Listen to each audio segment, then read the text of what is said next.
Est-ce que tu as déjà eu honte? Est-ce que tu as déjà rougi, transpiré, bégayé, t'être senti mal à l'aise?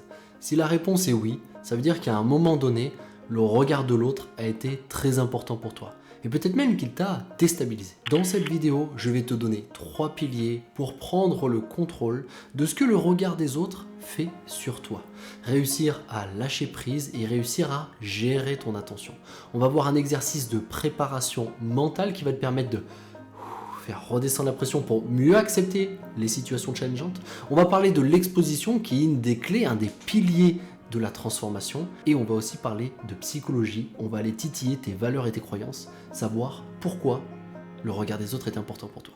Alors on l'a tous déjà vécu, ce moment où on se sent mal à l'aise en arrivant par exemple en société, dans une soirée où on va rencontrer 2, 3, 4, 10 amis, on va dire bonjour à tout le monde, ou alors au moment où on va être le centre de l'attention, peut-être pendant une négociation intense au travail, ou tout simplement en date Tinder quand on a rencontré quelqu'un et qu'on doit faire bonne impression.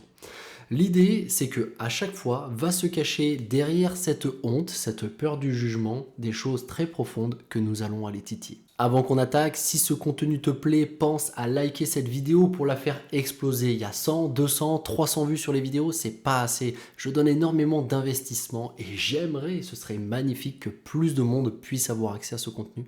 Donc, si ce contenu te plaît, tu n'as plus qu'à cliquer sur liker. Et tu peux me dire aussi en commentaire si tu es touché par ça, s'il y a des moments où tu te sens gêné, tu te sens mal à l'aise. On échangera, ce sera un plaisir d'échanger avec toi dans l'espace commentaire. Et dernière chose, si tu connais quelqu'un qui se sent mal à l'aise, eh ben tu peux lui envoyer cette vidéo. Alors on va voir la chose numéro 1, l'exercice de préparation mentale. À chaque fois que tu vas avoir une interaction avec 1, 10, 20, 100 personnes, il va falloir comprendre est-ce que c'est un discours que tu fais ou est-ce que c'est une interaction sociale? Parce que ton positionnement sera complètement différent dans les deux cas. Par exemple, moi je suis énormément à l'écoute dans les interactions sociales. Par contre, quand je suis en mode discours ou que je présente quelque chose, c'est moi qui lead la chose. Alors qu'en interaction sociale, j'écoute bien plus que je ne parle. Bref, l'aparté est terminé. À chaque fois que tu vas être en interaction sociale, ton attention va pouvoir être dirigée vers plusieurs choses. Ton attention va pouvoir être dirigée sur ce que tu vois. Par exemple, il y a des personnes qui analysent très bien les personnes avec qui elles parlent. Donc eux, ils vont être concentrés sur les mimiques, sur les regards, sur la couleur de la peau, sur la posture de l'autre. Tu peux porter ton attention là-dessus. Tu peux aussi porter ton attention sur des choses que tu entends. La voix de la personne, les sons autour de toi, l'ambiance, tout ce qu'il y a. Tu peux aussi porter ton attention sur l'atmosphère, comment tu te sens, est-ce que tu as chaud, est-ce que tu as froid, même sentir la gravité. Bref, tu peux porter ton attention sur tous tes sens. Seulement, quand tu es gêné, que tu es mal à l'aise et que tu as la sensation que les regards sont portés sur toi, tous ces sens vont se refermer et tu vas porter ton attention sur ton introversion, sur toi et ce qui se passe à l'intérieur de toi. Et la plupart du temps, à ce moment-là, tu vas ressentir une émotion désagréable qui va te donner envie de fuir ou de te cacher. Et c'est là que le regard des autres a eu un impact sur toi.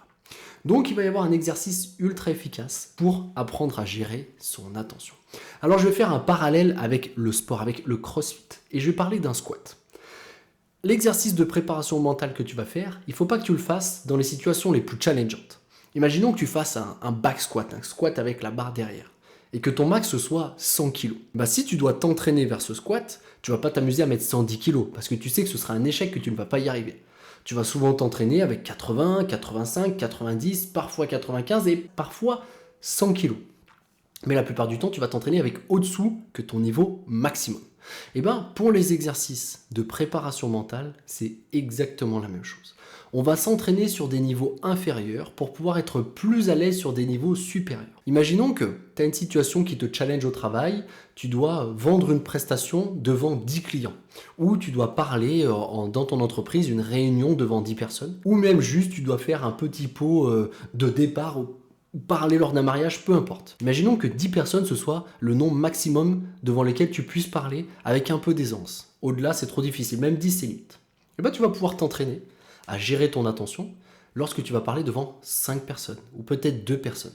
Donc tu vas pouvoir te dire, ok, donc là je parle devant 2 personnes, je vais pouvoir porter mon attention sur ce que je vois. Comment cette personne elle est, comment l'autre elle est, ok, comment elle s'est habillée aujourd'hui, je peux regarder vraiment à travers ses yeux ce qui se passe, si sa pupille se dilate ou non. Bref, il y a énormément de détails sur lesquels je vais pouvoir porter mon attention, sur lesquels tu vas pouvoir porter ton attention. Et en te focalisant sur ces détails, sur le visuel, tu vas sortir de ton intériorité et tu vas aller vers l'extraversion. Tu vas sortir pour te connecter sur ce qu'il y a autour de toi. Et le cerveau, bête et méchant, il va enregistrer à force que tu pratiques ce fonctionnement. Et donc la prochaine fois que tu seras devant 5 personnes, tu arriveras à te connecter sur le visuel. Devant 10 personnes, tu arriveras à te connecter de nouveau sur le visuel, etc. Et au bout d'un moment, tu arriveras peut-être devant 15, 20 personnes à te connecter sur le visuel, sur ce qui se passe, plutôt que de te concentrer sur toi. Le cerveau il fonctionne comme ça, répétition et habitude. Mais en dehors de la zone trop challengeante, ou sinon on revient à zéro, on n'apprend rien.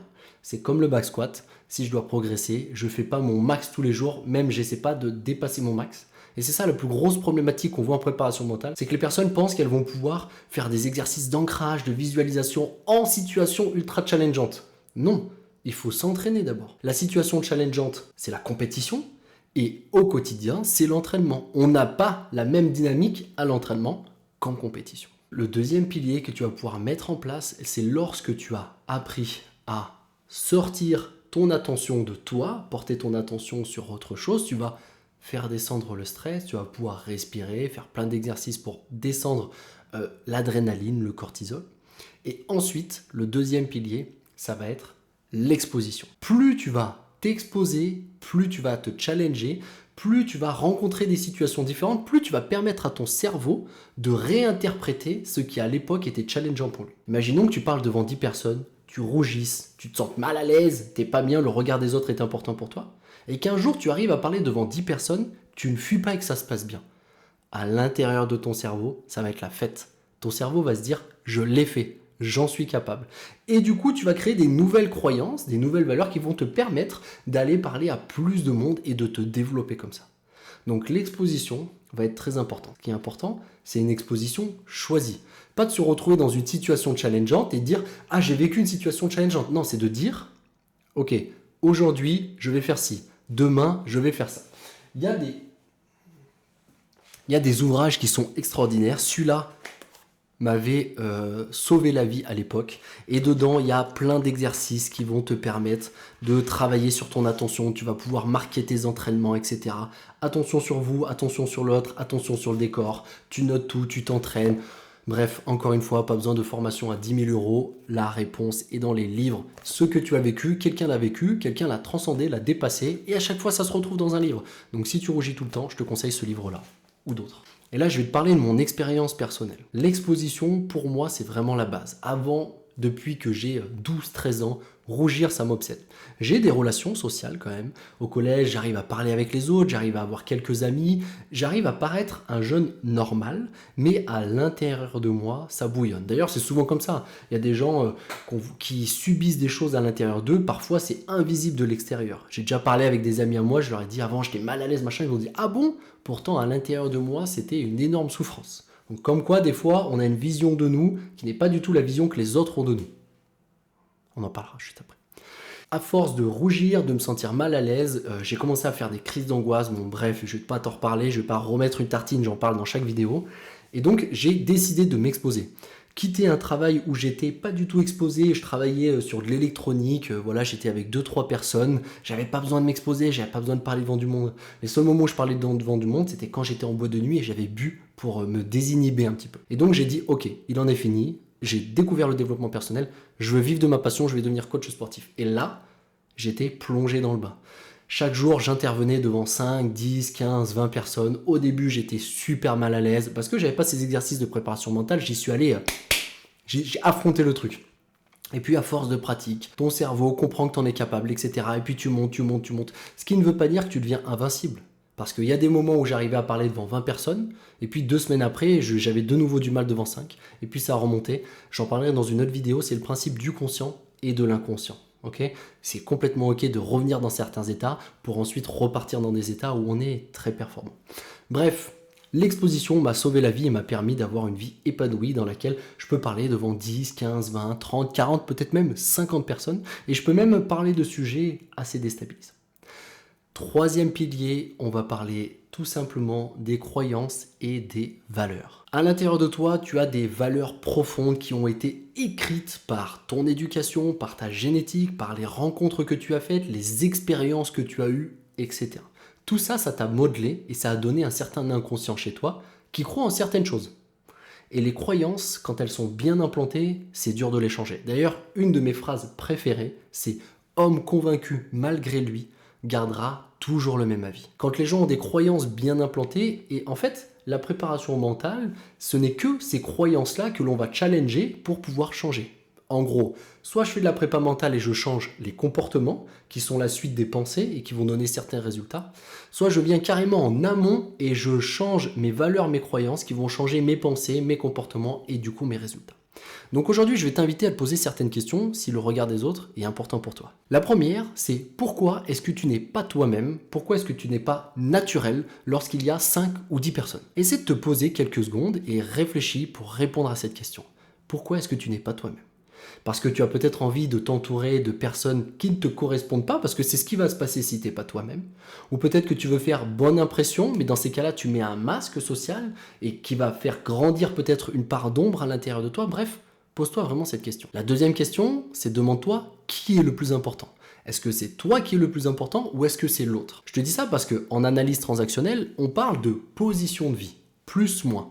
Comment tu te vois par rapport aux autres. Et quand j'ai des personnes en accompagnement qui ont de l'eurotophobie, qui ont du mal à parler en public, qui rougissent, qui se sentent mal à l'aise, et bien la première chose que je vois, c'est que eux ils se sentent ici et les autres ils les sentent là. C'est-à-dire que de base, peu importe le conflit, ils se sentent directement fautifs. Et ça va être très compliqué de réussir à sortir de ce lien-là tant qu'on n'a pas changé nos croyances et nos valeurs. D'ailleurs, il y a un exercice extraordinaire à faire, c'est pendant une journée, trouver une personne et réussir à se faire détester par cette personne en étant imbuvable. Et ben, tu vas voir pour ceux qui sont ici, c'est difficile de passer là, mais en fait, ils pensent être ici, mais ils se sont juste équilibrés. Parce que le regard des autres est très important pour eux. Donc la deuxième question que tu peux te poser, c'est quel est ton rapport aux autres? Est-ce que tu te sens égal? C'est-à-dire que, par exemple, lorsqu'il y a un conflit, est-ce qu'un ami, un copain aurait le même comportement que toi? Est-ce que tu serais plus clément avec lui que tu n'es clément avec toi? Si la réponse est oui, bah ça veut dire que ton rapport à toi-même n'est pas bon. On t'a appris à te dévaloriser ou à te faire tout petit. Et ça, c'est quelque chose, bien sûr, qu'on peut faire disparaître. Troisième question que tu peux te poser, quel est le bénéfice à ce que le regard des autres soit important pour toi? Moi, par exemple, pendant des années, j'ai été ce qu'on appelle un caméléon social. Je me suis fondu dans la masse en me calquant, mais inconsciemment, aux autres. C'est-à-dire que la personne avait un comportement, j'avais le même comportement. Elle avait un accent, au bout de 10, 15, 20 minutes, j'avais des petits fonds de cet accent qui venaient. Ça se faisait tout seul, mais j'avais vraiment cette capacité à me connecter aux autres. Alors ça, c'est magnifique quand on est coach sportif, qu'on accompagne les gens, c'est qu'on a vraiment cette capacité à se mettre sur le même diapason. Le problème, c'est qu'à force de mettre ce masque et de me connecter, eh ben, je me suis oublié. Et du coup, je suis descendu de plus en plus et je me suis senti de plus en plus inférieur aux autres. Donc pose-toi la question, quels sont les bénéfices de ce regard des autres sur toi et est-ce que c'est sain et écologique pour toi à long terme? Dernière question que tu peux te poser, pourquoi est-ce que tu veux modifier le regard des autres sur toi? Est-ce que c'est pour te sentir plus à l'aise? Est-ce que c'est pour t'enlever cet inconfort? Est-ce que c'est par pur plaisir? La motivation doit être importante. Et voilà, nous avons vu des aspects ultra importants vis-à-vis du regard des autres. Travaille sur ces aspects, modifie qui tu es à l'intérieur de toi, tes croyances, prends le temps de t'analyser un minimum, de comprendre tes fonctionnements et tu auras peut-être des changements extraordinaires dans ta vie. À chaque fois qu'on fait sauter une croyance, une valeur qu'on change légèrement, on prend un nouveau chemin et on va dans une nouvelle direction. Et ça, au bout de 6 mois, 1 an, 10 ans, ça peut créer des vies totalement différentes. Pour tous ceux qui veulent du développement personnel au prix de 2 kebabs, moins de 20 €, j'ai créé un nouvel accompagnement avec du contenu régulier. Je t'en dis pas plus, si tu veux en savoir plus, tu as juste à venir dans le lien qui est dans la pub. Encore une fois, si ce contenu t'a plu, pense à le liker. Moi, ça me fait remonter, ça donne de la visibilité et ça me donnera plus de temps, plus d'énergie pour créer encore du contenu. Me mettre en commentaire ce que tu as pensé de cette vidéo et si tu es concerné et partager cette vidéo. Je te retrouve à très vite dans une autre vidéo et je te dis bon courage dans tes prochaines confrontations.